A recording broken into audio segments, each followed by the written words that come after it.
Yeah, so hydroxyl technologies came about in 2017, but it actually was on the back of a previous company we had developing the same technology called Triair Developments. And Triair Developments we formed in 2006. I say we formed it with a number of individuals and shareholders. One of the principal individuals was a gentleman called Alan Mole, and he's the inventor of the technology. He's a microbiologist by his background and training. And he had been exploring this type of technological space for the best part of 25, 30 years. And when I met up with him in 2005, I, funnily enough, was looking for a client actually at the time of mine. I was looking for the next best thing in air decontamination. And I came across Alan, and Alan had this crazy suitcase prototype that appeared to do something quite miraculous. But from our perspective, it was, well, what is it? What does it do? And how is it doing it? And we formed a company effectively to begin that development and that technological journey called Triair Developments. And so for 10 years, that was what we were doing, exploring that technology. And Triair got wound up in 2016 because we had a change of shareholders. And we, the same principal shareholders, founding shareholders, then we found a new company called Hydroxyl Technologies Limited. So all of that technology and all of that learning and intellectual property came from Triair, went into Hydroxyl Technologies Limited, so we could continue the journey, so to speak. But it's probably worth just kind of discussing what the technology is to put it into context, because that would kind of be useful. Back in the late 1950s, early 1960s, there was an experiment conducted in the UK where they were testing the survivability of a non-pathogenic bacteria in outdoor airborne aerosols.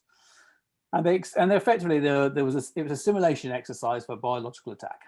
And what they discovered when they undertook this exercise was in outdoor air, they had a survival count of 0. And that wasn't expected. And what started inside this research establishment was effectively a 20-year program of what's going on in outdoor air that led to that happening. And Alan, being a microbiologist, he's in his early 70s, back in the late 80s, he came across, or was talking to a friend of his, who was a professor in microbiology, who was associated with this study, told him about this outdoor phenomenon. And back then it was termed something called open air factor, because they didn't know what was going on in open air, but there was something that happened. We now know it to be the atmospheric process, which continues all the time outdoors, of hydroxyl radicals. And hydroxyl radicals are an atom of oxygen and hydrogen, which form continually in outdoor air. And they are in their volumetric kind of magnitude of a minimum of basically 2 million of them per cubic centimeter of air. And in some spaces in the world, certainly certain parts of North America, for instance, numbers have been measured in 40 million of them per cubic centimeter of air. And to simplify and break down how that happens, in outdoor air, there's a combination of processes that create hydroxyl radicals on a continual basis. And that's basically UV, ozone, and the terpenes, plant oils given off by grasses and trees. And those two key component parts, being the ozone and the plant oils, they mix in outdoor air and they form hydroxyl radicals. And as a hydroxyl reacts with something or reacts with itself, it forms further hydroxyl radicals. And it's actually a very complicated three-dimensional kind of cascade process in outdoor air, but it's ubiquitous and continuous. And in outdoor air, and this is why our governments, obviously in the back of the pandemic, have been talking about the fact that in outdoor air, we are safer. Well, we are safer because in outdoor air, hydroxyl radicals are looking to effectively condense on something because they're missing an electron. So it's a condensation process at a molecular level. And they disrupt the protein layers of viruses and bacteria and effectively make them inert. They inactivate them so that, you know, when we breathe them in, effectively, we can't get infected. And what had happened in the late 1980s, Alan had come across this, as I said, as a microbiologist. And so then he spent 25 years trying to recreate that same atmospheric process from a box indoors. And that is in essence what we have. So we have a technology that can be scaled up for large rooms or scaled down for small rooms and even to personal devices that basically is emitting that same outdoor aerochemistry. In principle, some hydroxyl radicals, we use UV inside our system, but we're also emitting a small amount of ozone and emitting a small amount of controlled terpenes, plant oils. And by emitting them into the room that you're occupying, you're creating that cascade chemistry that fires off hydroxyl radicals and gives that level of protection.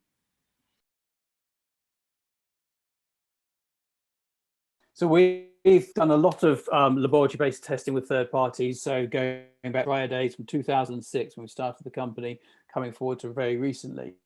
Predominantly in third-party laboratories like the Health Protection Agency in the UK, which is now known as Public Health England. It used to be the HPA when we were working with them at Porton Down. We've done a lot of testing with them. We've done some testing at Ottawa University. We've done some testing here with the Building Research Establishment in the UK. And we've tested against all types of things. So we haven't specifically tested against coronavirus. We've been all of last year trying to get hold of a laboratory in the UK that had the bandwidth to allow us to do it. But as you can imagine, with all the track and tracing and all the phenomenon of the pandemic, we haven't been able to get to those types of labs. But we have done testing against known surrogates like MS2 phage. MS2 phage is a relatively safe, aerostable virus that is used by laboratories because the fact is it's safe to work with, but it's also relatively tough. So it's recognized by, I think, your own CDC now that if you can kill MS2 phage, then you can have a positive effect on obviously things like coronavirus. And we've tested against bacteria. So over the years, we've tested against Staph aureus, we've tested against E. coli, and a number of other kind of sins that cause us harm. So the principal differentiation is what I call latency.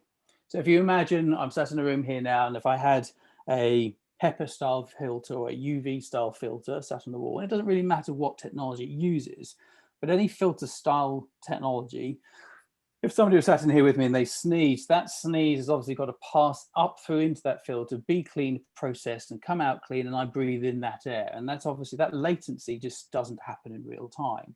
So a filter process is only as good as the air is extracting, where it's extracting, whether the contamination is at that point. Our process is doing almost an opposite effect. We are actually deliberately emitting a process into the room. So we're emitting the cascade chemistry into the room continuously. So if you turn our device off, the hydroxyl radicals we create just disappear because they react immediately. But by continuously running the device, you create effectively an invisible envelope of continual cascade of hydroxyl radicals throughout the entire room, so that now if somebody was to sneeze, the hydroxyl radicals are already there. They're already looking at a molecular level to condense on the virus particles, because that's what they're looking to do to scavenge the electron they're missing. And effectively, they'd be killing it almost instantaneously. It doesn't have to be sucked up through the box and squirted back out again.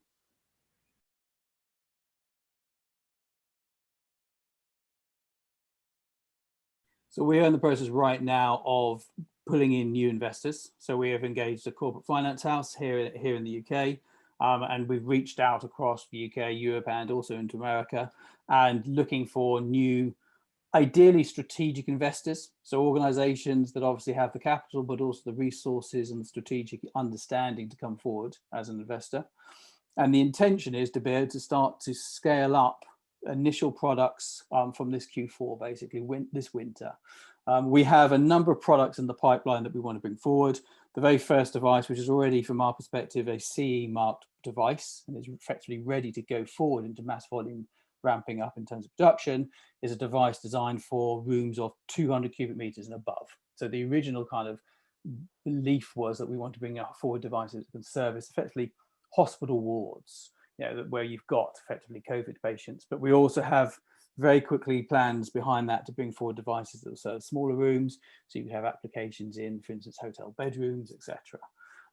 But that's all a timeline based on that funding coming in and being secured.